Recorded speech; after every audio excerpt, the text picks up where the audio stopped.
welcome everybody to this interview with Negar Javadi. Negar Javadi was born in Iran in 1969 to a family of intellectuals who opposed the Shah and later the Ayatollah Khomeini. At the age of 11, she fled Iran with her mother and two sisters. They traveled over the Kurdistan mountains on horseback. Later still, they came to live in Paris. Negar Javadi took a degree in cinema and film studies in Brussels. Today, she works as a scriptwriter, director, and filmmaker. She's the author of two novels, Désorientale, translated as Disoriental, translated into English by Tina Cover, and a more recent novel, Achen, which is already in the stages of translation. The novel is a family saga that tells the story of an Iranian family over 3 generations. It takes its inspiration in part from Javadi's own family's adventures. It has won numerous awards, including l'Autre Prix, le Prix du Style. The English translation won the Lambda Award, the Albertine Prize. It was shortlisted for the National Book Awards in the United States and for the PEN Award. And the novel was also shortlisted for Ireland's prestigious Impact Award in 2020. And I'd just like us to listen to the reading of an extract from the novel that was mounted by the International Literary Award in 2020.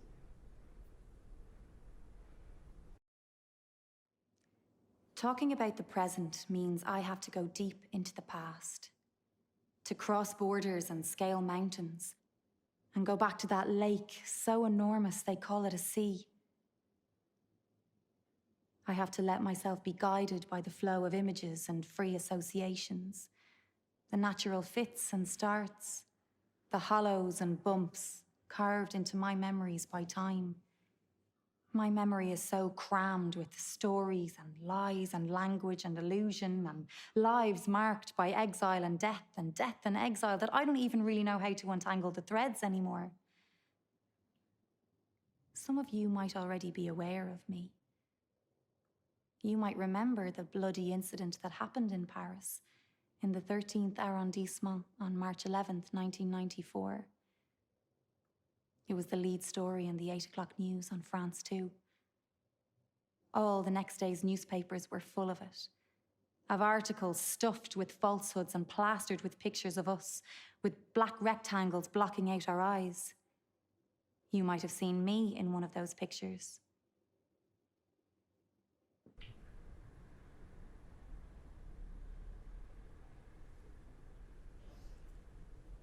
Alors, qu'est-ce que ça fait d'entendre votre voix en anglo-irlandais? Ça fait... c'est très très touchant, d'autant qu'elle le dit magnifiquement. J'ai l'impression que c'est elle en fait, j'ai l'impression que c'est un autre texte. C'est mes mots, mais ça a vraiment tellement bien voyagé que ça paraît sortir d'un autre pays pour moi en fait, quand je l'écoute. Tellement elle le dit bien en plus. Et on sent d'emblée dans cet extrait l'adresse au lecteur, parce qu'on a ce sentiment tout au long du roman que vous établissez des grands liens de complicité avec les lecteurs. Oui, c'est quelque chose qui est venu peu à peu. C'est venu parce que, j'étais toute seule face à cette histoire. Voilà, j'écrivais très très tôt le matin. Et il y avait quelque chose comme ça où j'étais toute seule et je racontais une histoire et j'avais envie de la raconter aux gens.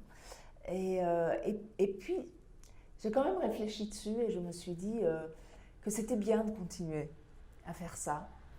Tout simplement parce que je parle d'un pays qui est très connu parce qu'on en parle tous les jours, mais qui est très méconnu parce qu'on ne connaît pas vraiment son histoire. On connaît l'histoire récente de l'Iran, mais on ne connaît pas justement les années 70, les années 60, ni même les événements politiques qui ont conduit à cette révolution. Donc c'est un pays assez méconnu. Et il y a énormément de gens, comme vous avez dit, c'est sur quand même 4 générations, on revient beaucoup en arrière.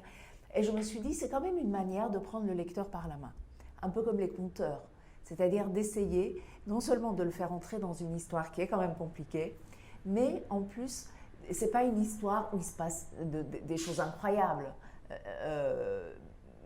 Et en utilisant un peu cette espèce d'art du conteur qui fait qu'on raconte, on arrête, on lui dit patiente, je reviens, on part ailleurs, ça crée un suspense, ça crée une dramaturgie aussi avec le lecteur.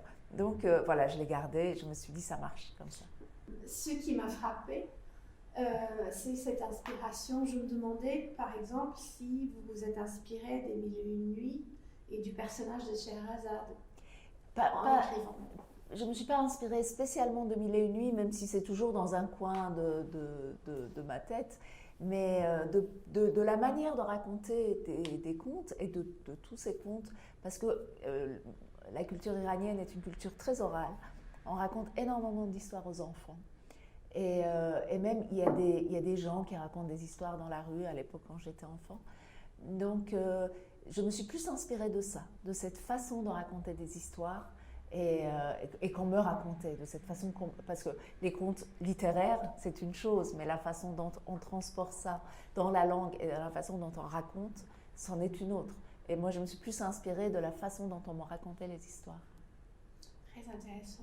Je pense que l'histoire irlandaise et les contes irlandais aussi ont cet même impact. Et on sent cette notion d'oralité. Et peut-être aussi, comme vous aviez dit auparavant, la notion de dramaturgie. Cela a été important dans votre façon de raconter l'histoire. Oui, en fait, j'accorde beaucoup d'importance à la dramaturgie parce que je trouve que, un peu comme j'ai fait pas mal de piano et même, je présume, d'autres peintres ou d'autres, même des cinéastes, à tout ce qui fait partie de cette chose que j'appelle la grammaire d'un art, des gammes qu'on fait en fait pour apprendre à écrire. Donc pour moi, la dramaturgie, c'est ça, c'est qu'est-ce qu'il faut apprendre avant d'écrire. Donc j'accorde beaucoup d'importance à ça. Et d'ailleurs, chez les anglo-saxons, c'est très développé, beaucoup moins chez les Français où on est beaucoup moins dans la dramaturgie qu'on est dans la langue. La langue française est très en avant, beaucoup plus en avant que la dramaturgie dans les romans, surtout contemporains. Je ne parle pas de Balzac, etc., qui était le cas, hein, mais pas chez les auteurs anglais, ou anglo-saxons ou irlandais. Ça reste quand même très important. Donc pour moi, oui, c'est très important d'essayer de raconter une histoire avec des outils de la dramaturgie. Oui, on a du mal à croire, en fait, que ce roman des Orientales est un premier roman, parce que vous avez tellement de talent à déployer les multiples fils de votre histoire.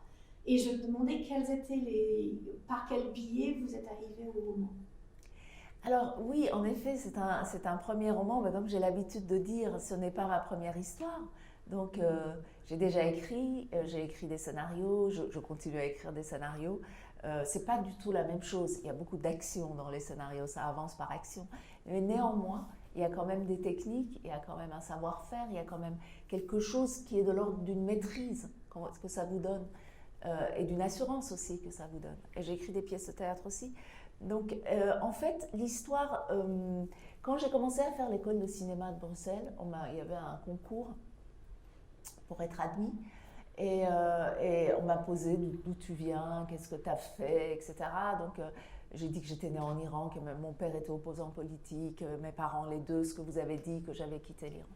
Et alors on m'a dit, il faut que tu racontes cette histoire, tiens, c'est l'occasion d'apprendre à raconter cette histoire. Et moi je n'avais pas du tout envie de raconter cette histoire à cette époque-là, quand j'avais 20 ans. C'était pas si loin déjà, je venais de le vivre, ça ne faisait que 10 ans et tout était très frais, l'Iran, la France, la manière de se positionner par rapport à ces cultures, à ces pays. Et puis après, en effet, je réalisais quand même que le cinéma était une industrie, que ça coûtait très très cher de raconter un film d'époque, etc., etc.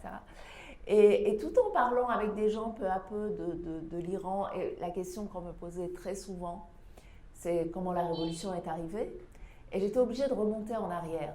Parce que la révolution n'est pas arrivée en 79. Comme tout pays, l'Iran a une histoire comme l'Irlande. Les événements n'arrivent pas le jour où ça arrive. Ça vient quand même de très loin. Donc je remontais en arrière, et c'est comme ça que je commençais à me dire, tiens, en fait, ça, c'est pas du tout un scénario, ça ne peut être qu'un roman. Et puis, mais pas mon histoire, parce que moi, je suis pas très autofiction, ni témoignage, Donc je me suis dit, il faut que j'enveloppe ça dans quelque chose de romanesque. Et c'est comme ça que j'ai commencé à me dire, comment je vais créer une histoire, une sorte de saga familiale, qui va à la fois parler de cette révolution et de tout ça, de tout le reste.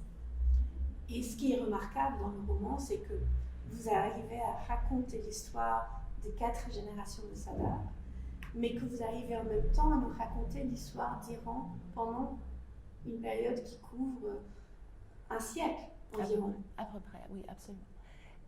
En fait, je me suis aperçue à un moment donné que, parce que j'avais envie de faire les deux, j'avais envie de quand même raconter l'histoire de l'Iran. C'était important de dire comment les choses s'étaient passées, Et puis c'est une histoire méconnue et très rocambolesque quand même, parce qu'il n'y a pas eu qu'une révolution, il y a eu quelques coups d'État, il y a eu quelques révolutions, il y a eu des chats qui sont partis, d'autres chats qui sont revenus. Donc ça faisait partie du romanesque, du tissu romanesque que je pouvais développer. Et je me suis dit, ce qui serait bien, c'est que chaque personnage soit relié à un événement. C'est comme ça que, en fait, l'arrière-grand-père, Montazem Olmolk, est relié à la révolution constitutionnelle, qui a donné une constitution à l'Iran, qui a eu lieu au début du XXe siècle, en 1906, 5-6. Donc lui est relié à ça.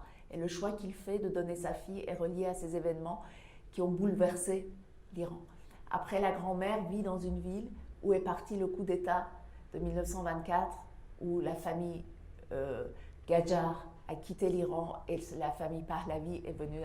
Donc c'est parti d'un coup d'État qui a eu lieu dans la ville où la grand-mère a atterri avec son mari, etc. Donc j'ai commencé à tisser chaque personnage à un événement pour réussir à raconter les deux en parallèle. Et ce que vous utilisez aussi, vous utilisez les notes de bas de page, et puis vous avez des comptes rendus en fin de chapitre. Oui. Pourquoi avoir utilisé cette technique-là ? Parce qu'en même temps, je me disais bien à moi-même que c'était difficile à comprendre cette histoire, qu'un personnage ne suffisait pas, il y avait quand même quelques subtilités. Et je me suis dit, ces notes de bas de page sont très utiles, ça dépend comment on les utilise. Moi, j'aime bien, en général, quand je lis un livre, mais ça me permettait de faire un peu plus d'humour que dans quelque chose de très dramatique qui était l'événement en soi. Par exemple, le coup d'État, c'est assez dramatique, mais ces notes de bas de page permettent de désamorcer. Oui, les notes de bas de page sont assez cocasses de manière générale. Il y a beaucoup d'humour. C'est ça. Et puis, en même temps, comme c'est une note de bas de page, on pourrait se dire que certains lecteurs vont sauter ces notes de bas de page, vont dire je n'en ai pas besoin. Eh bien, c'est pas grave, parce que finalement, c'est que ça leur a suffi. C'est que l'histoire telle que racontée leur a suffi. Ou alors, ils ont eu le goût d'aller voir par eux-mêmes l'histoire de l'Iran, parce que c'est souvent relatif à l'histoire de l'Iran. C'est des notes un peu historiques, donc c'est pas grave.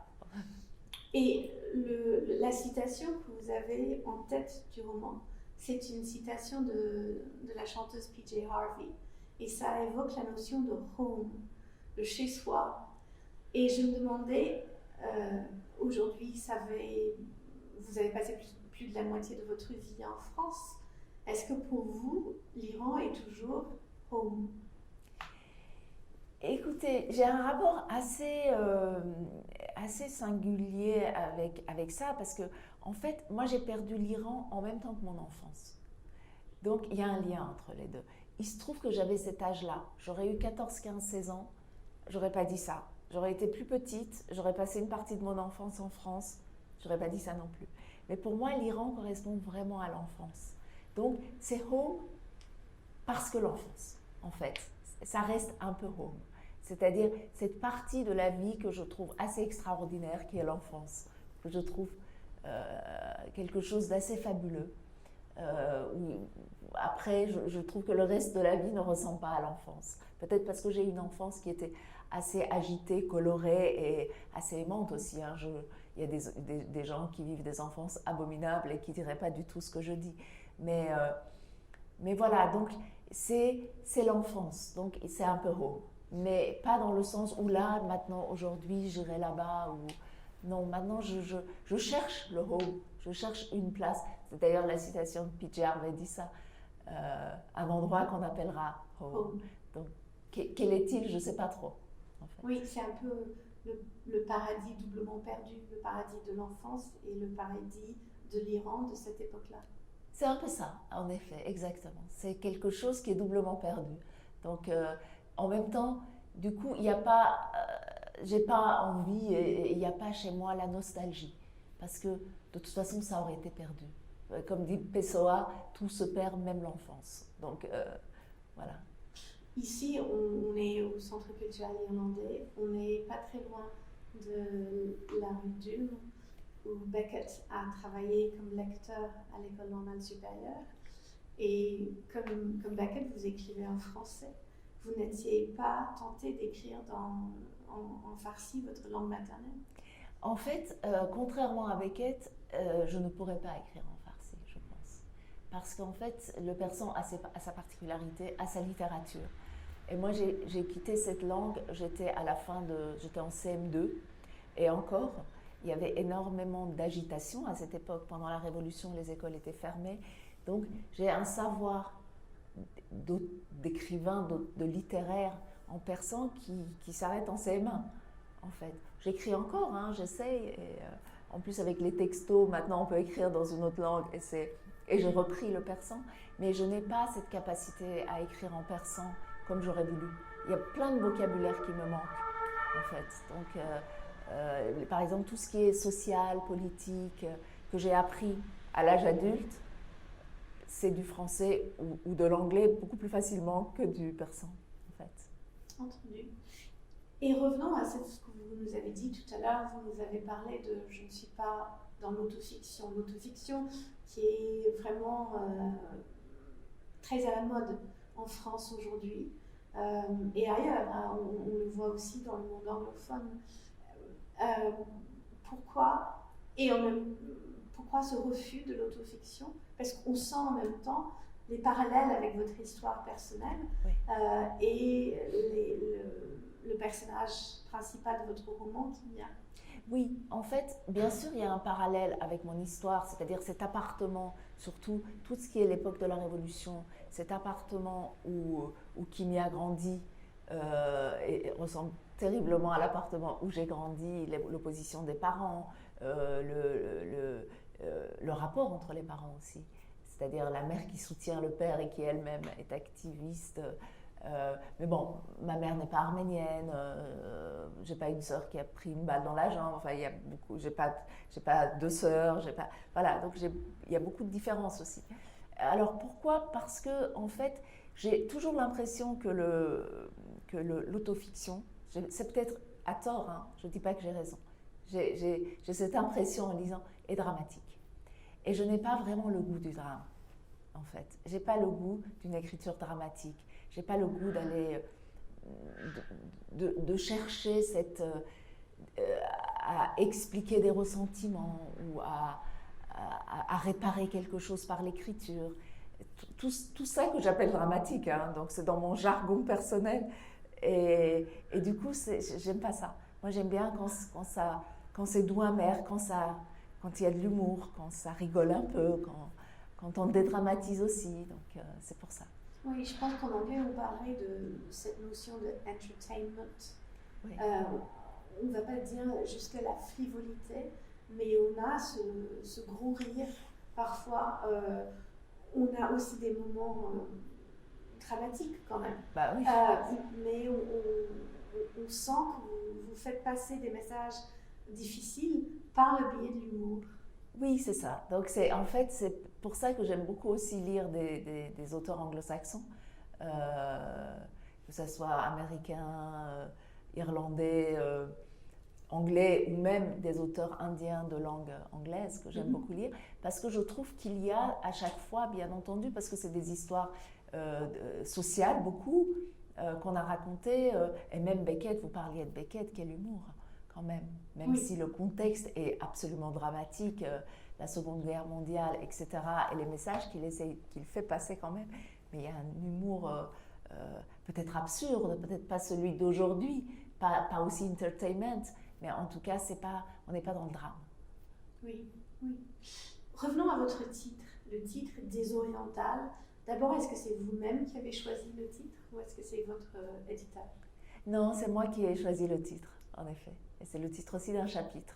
Donc, Et pour quelle raison? parce qu'en fait, c'est la question qu'on me pose très souvent en Occident. C'est est-ce que d'où tu viens? Donc, il fut un temps où j'avais les cheveux très très longs et j'ai les cheveux lisses. Je ne correspondais pas, je pense, à l'Orient, qu'on voit autrement physiquement. Donc, on me disait, t'es sud-américaine, on me disait, voilà. Et puis après, pour un peu brouiller les pistes aussi, je disais comme ça en rigolant, non, je suis orientale.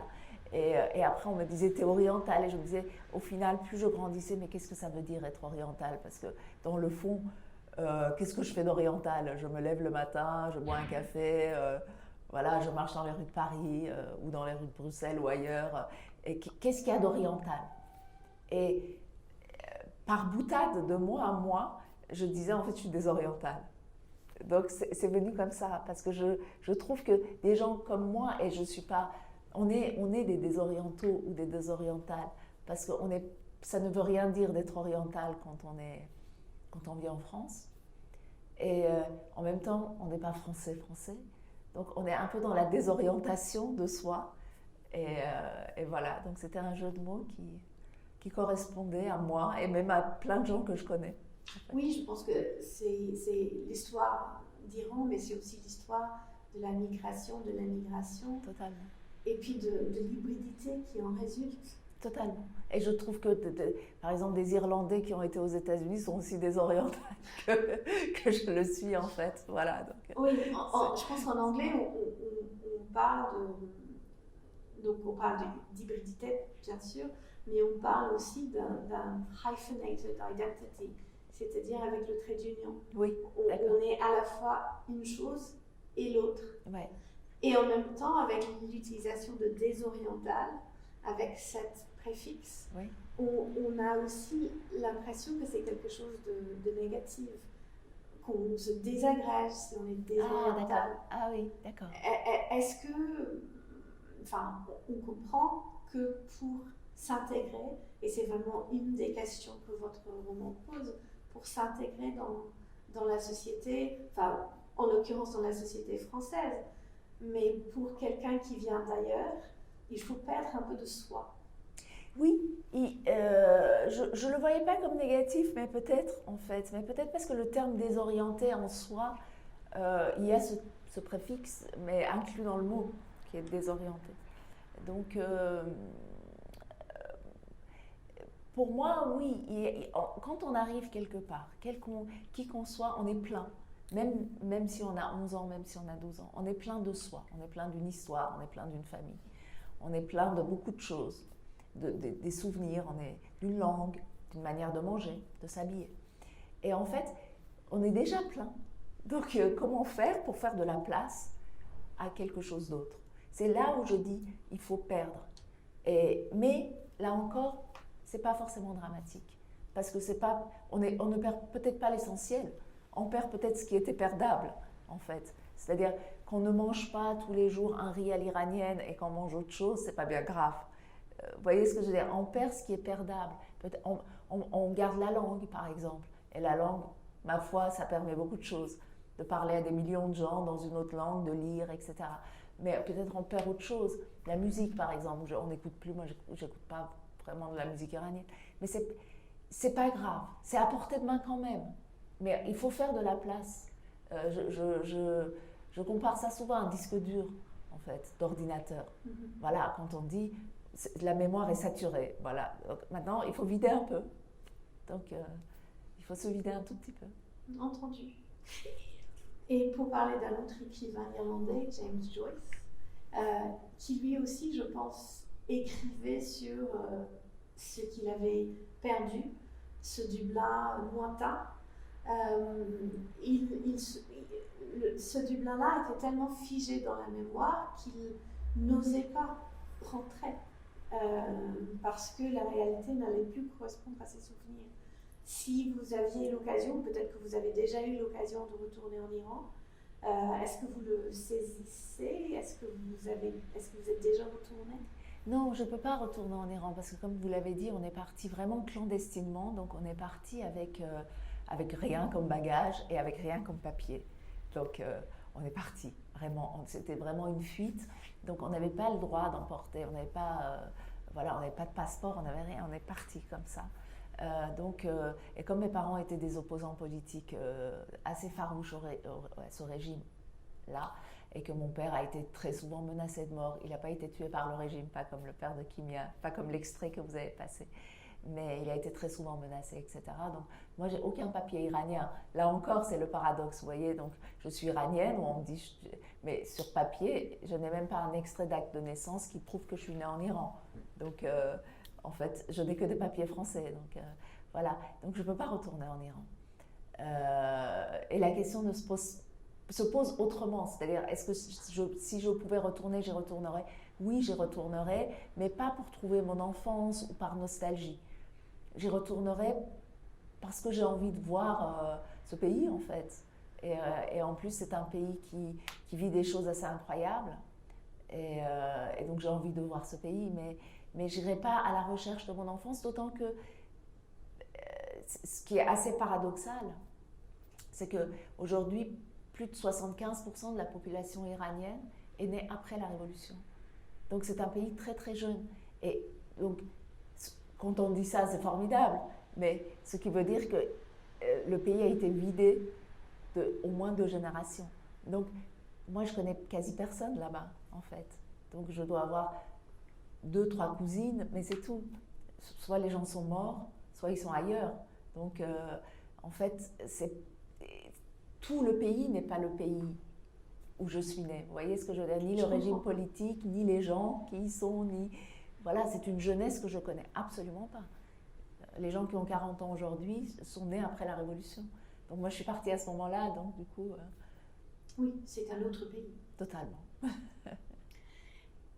J'ai beaucoup aimé le passage par les montagnes, les descriptions, le danger. Je trouve que vraiment on est entraîné avec vous dans cette aventure magnifique et en même temps très périlleuse. Est-ce que cet extrait-là ou est-ce que cette partie-là est vraiment fondée dans votre vécu? Oui, alors l'ambiance, oui. Ce qui arrive au personnage, non. C'est-à-dire ce lien avec la mer, entre Kimia et la mer, cette relation-là, non, c'est pas ce que j'ai vécu. L'ambiance, totalement. C'est-à-dire ces petits villages, la neige qui arrive, il y a les chevaux, qu'on ne peut pas traverser sans les chevaux, la neige qui arrive jusque-là des chevaux, tout ça c'est vrai, en effet. Le danger, le fait que tous les hommes étaient armés, passer la frontière la nuit, rester dans les étables cachés le jour, tout ça est vrai, en effet. Oui, c'est du roman, le vécu. C'est le vécu, ouais. Oui, absolument. C'est vraiment du romanesque. Est-ce qu'on peut parler maintenant de votre nouveau roman, Arène, qui diffère beaucoup des orientales? Est-ce que vous pouvez nous raconter un peu pour nous mettre en appétit? Alors, Arène, contrairement en effet à des orientales, où c'est moitié France, moitié Iran, et sur un siècle de l'histoire iranienne, l'Arène, c'est totalement différent parce que le temps est compressé. Arène, non seulement ne se passe pas sur un siècle, mais se passe sur quelques jours. Et ça se passe à Paris, qui est l'arène en question. Et à la fois, plus précisément, c'est-à-dire l'action se passe plus précisément dans l'Est parisien, qui regroupe 4 arrondissements et qui est un quartier très populaire et aussi un quartier où il s'est passé des événements très dramatiques ces dernières années, c'est-à-dire c'est le quartier où il y a eu le Bataclan, c'est le quartier où il y a eu les djihadistes qui ont commis les attentats de Charlie Hebdo qui sont passés par là. Voilà, donc c'est un quartier à la fois populaire, à la fois excentré, à la fois qui a vécu des choses dramatiques, à la fois il y a énormément d'immigration actuelle, c'est un quartier aussi, il y a pas mal de drogue. Donc voilà, c'est un quartier qui concentre en soi énormément de problématiques qui se passent en France aujourd'hui et voire en Europe aujourd'hui. Donc toutes les questions qu'on brasse se retrouvent un tout petit peu dans ce quartier. Donc l'événement, il y a un événement qui se passe, c'est un événement très banal, c'est la perte d'un téléphone portable par quelqu'un qui travaille dans l'audiovisuel, dans la production de séries télé, qui travaille pour une concurrente de Netflix, disons, et qui perd son téléphone portable dans ce quartier, tout simplement parce que sa mère habite dans ce quartier, donc il est venu rendre visite à sa mère. Et il perd son téléphone portable, ou il croit perdre son téléphone portable. Toujours est-il que cet événement arrive, et à partir de cet événement, il y a une série d'enchaînements qui fait que, peu à peu, la violence grandit à partir d'un fait très banal. Mais les réseaux sociaux s'en mêlent, Twitter s'en mêle, tout ça s'en mêle. Et finalement, ce quartier prend feu. Voilà, donc c'est le chemin de cet embrasement. Vous aimez beaucoup, donc, que ce soit dans ce roman-là ou des orientales, je pense prendre des problèmes sociétaux. Donc là, vous avez la question des réseaux sociaux, des drogues, de la violence. Dans des orientales, on parle des problèmes de répression, VIH, de répression, de dictature, monoparentalité, de dictature. Vous aimez faire entrer la vie contemporaine dans votre travail? Oui, j'aime bien avoir ce toile de fond qui est la réalité. Moi, je suis quelqu'un d'assez réaliste, en fait. Je suis un peu...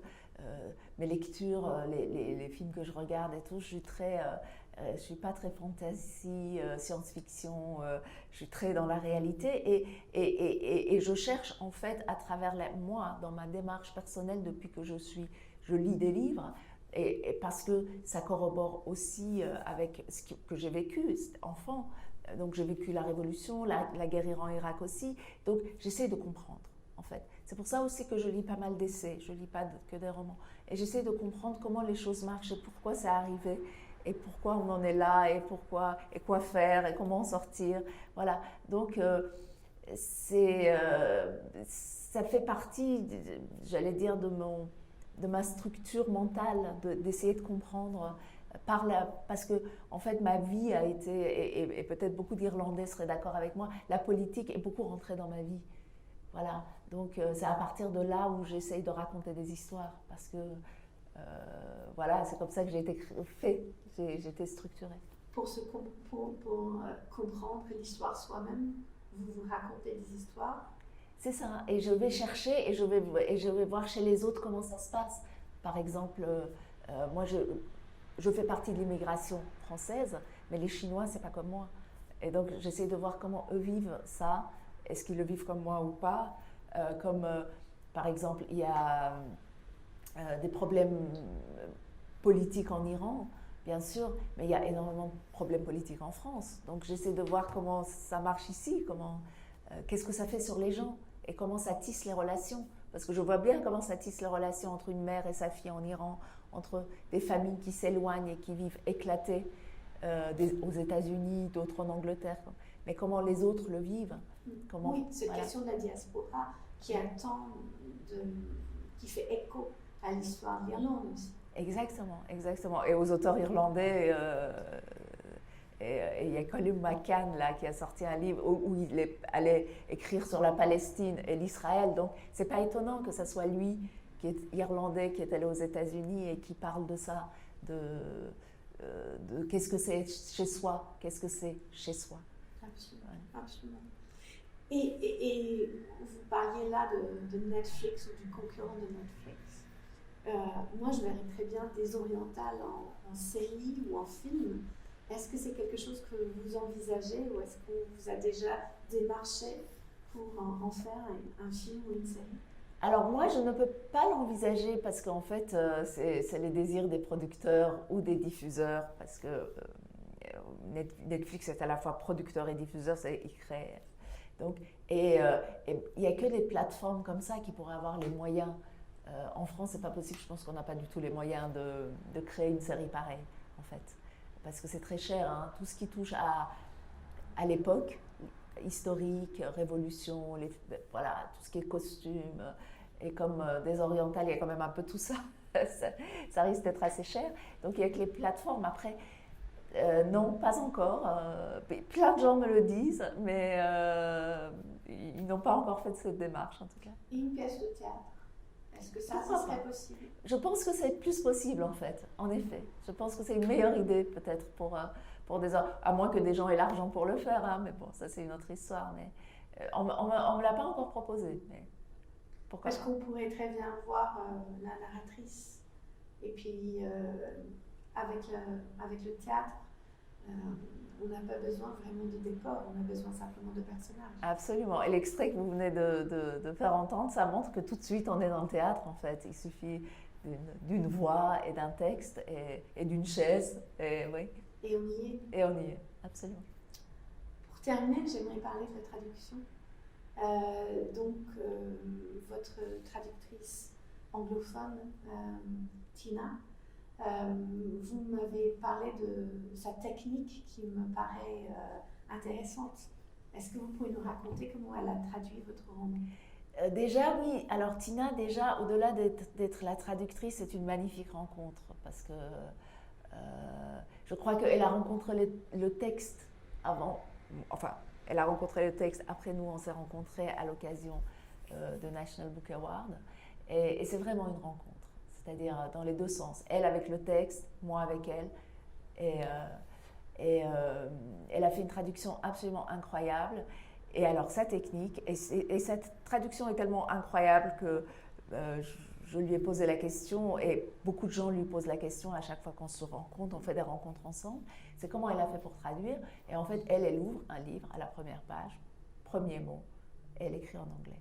Donc elle ne lit pas le livre au départ, et donc elle ne connaît pas l'histoire. Elle ne sait pas, elle ne connaît pas la narratrice, elle ne connaît pas son chemin de vie, en l'occurrence pour des orientales. Donc voilà, elle écrit mot à mot. Ce qui est une technique très intéressante, et puis on le sent, je pense, à la lecture du texte en anglais. On a cette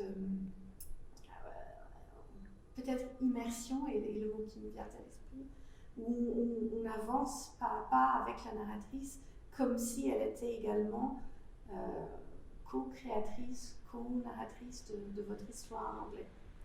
Exactement, c'est exactement l'impression que j'ai. C'est pour ça que je dis que c'est une rencontre, parce que j'ai l'impression qu'il y a beaucoup de Tina en fait dans ce texte anglais, que c'est à elle aussi, quoi. C'est pas une narratrice seulement, ça lui appartient aussi. Donc, et quand je lis des orientales en anglais, parce que j'ai pas voulu le lire, je lis l'anglais, mais j'ai pas, parce que je lis pas l'allemand, et ça a été et que c'était pas, je me disais c'est pas gentil pour la traductrice de dire c'est une langue que je connais, donc je vais faire des critiques alors que les autres je les connais pas. Donc j'ai lu le livre en main, et j'ai trouvé chacun des mots en français en fait. Et il y avait à la fois cette familiarité où je retrouvais le texte, et à la fois quelque chose qui était à Tina. Et avec Tina ou avec d'autres traducteurs, est-ce qu'ils vous téléphonent, est-ce qu'ils vous posent des questions, ou est-ce qu'ils travaillent dans leur coin sans vous interrompre? Certains m'ont posé des questions, plus sur les vers par exemple de Omar Khayyam que je cite, ou voilà, plus sur cette partie ancienne de l'Iran pour avoir des références, de quel livre ça vient. Mais on ne m'a pas posé de questions de structure ou de questions de mots, d'incompréhension de mots. Mais Tina, d'ailleurs, je pense qu'elle ne m'a pas appelée. Le traducteur italien, j'ai eu un échange avec lui.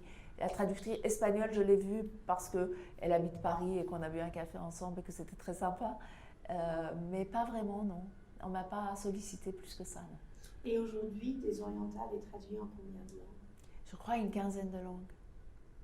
Donc, et est-ce que, quand la pandémie sera terminée, vous allez voyager dans ces pays, si on m'invite, faire la promotion du livre, comme on aurait pu faire avec des orientales, avec un voyage en Irlande? C'est dommage hein, qu'on ne soit pas tous retrouvés en Irlande. Absolument. Ah là là, d'ailleurs on se le disait avec Tina qui est américaine mais qui habite à Londres, donc c'était facile de se retrouver en Irlande et faire cette fête ensemble, parce que c'est quand même une fête aussi, c'est la fête du livre, au-delà d'un prix.